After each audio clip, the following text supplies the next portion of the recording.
Washington over Texas. What does it do for the Big 12 conference? Well, more than anything, this says, look, just because Texas went to the college football playoff doesn't mean they get to go out on the highest note.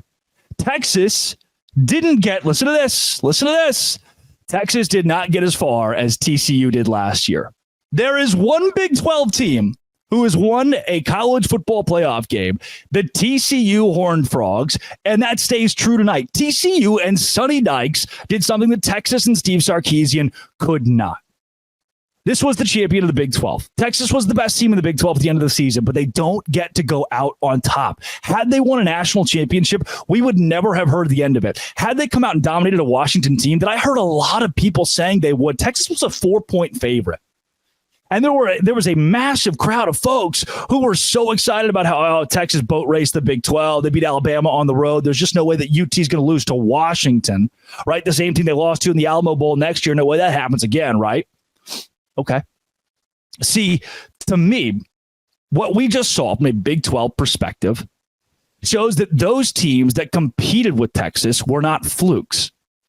Texas won against TCU and Kansas State and Iowa State. Texas won against Oklahoma State in the Big 12 championship game.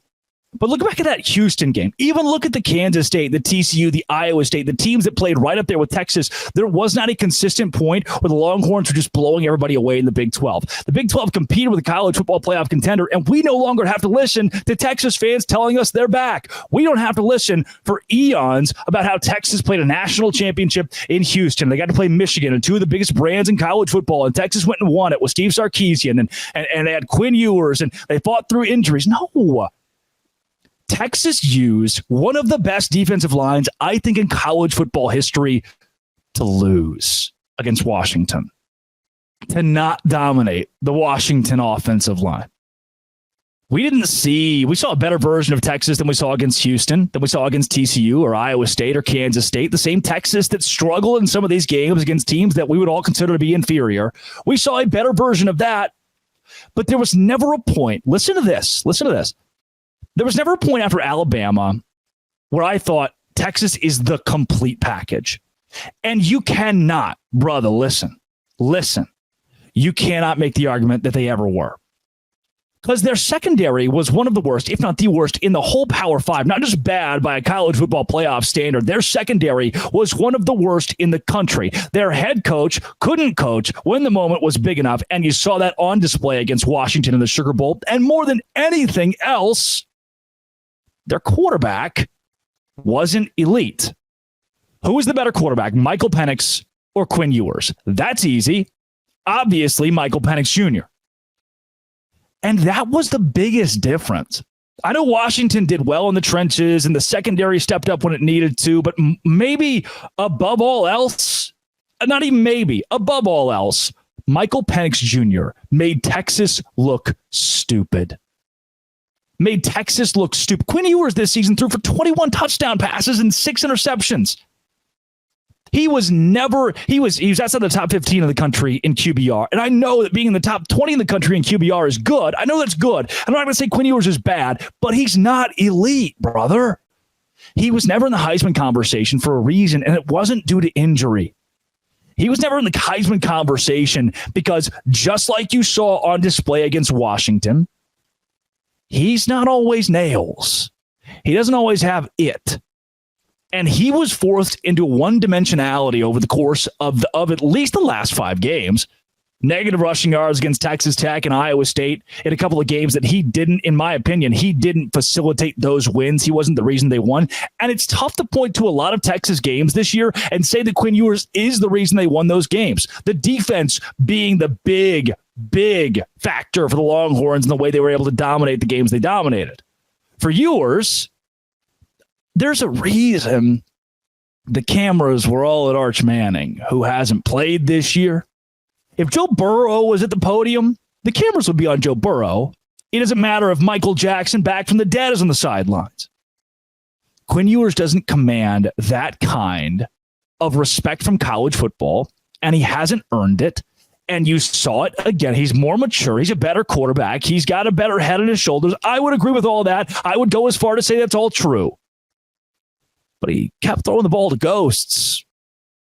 So now, from a Big 12 perspective, can I be honest with you?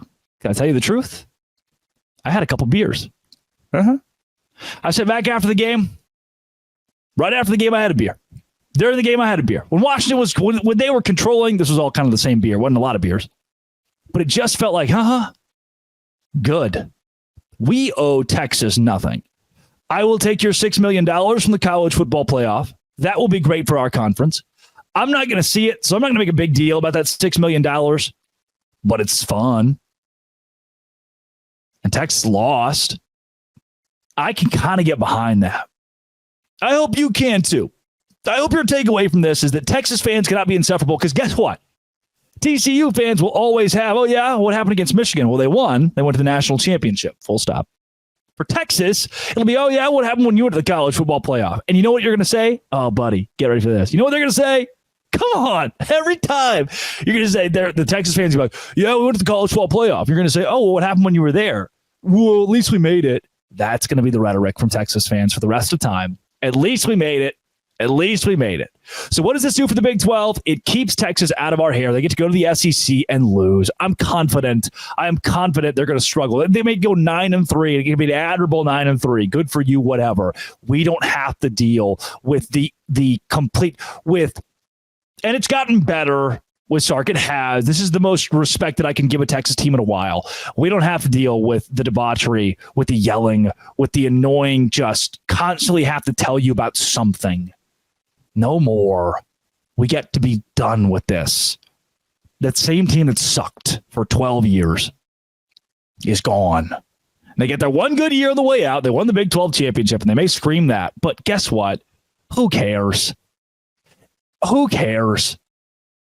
Had they won the national championship, that would have been a tough pill to swallow, but they didn't. And so we can all go to bed happy. Let's do that, dude. Why are you still up with me right now? What are you doing? What are you doing? 12:23 Central Time. You're all maniacs.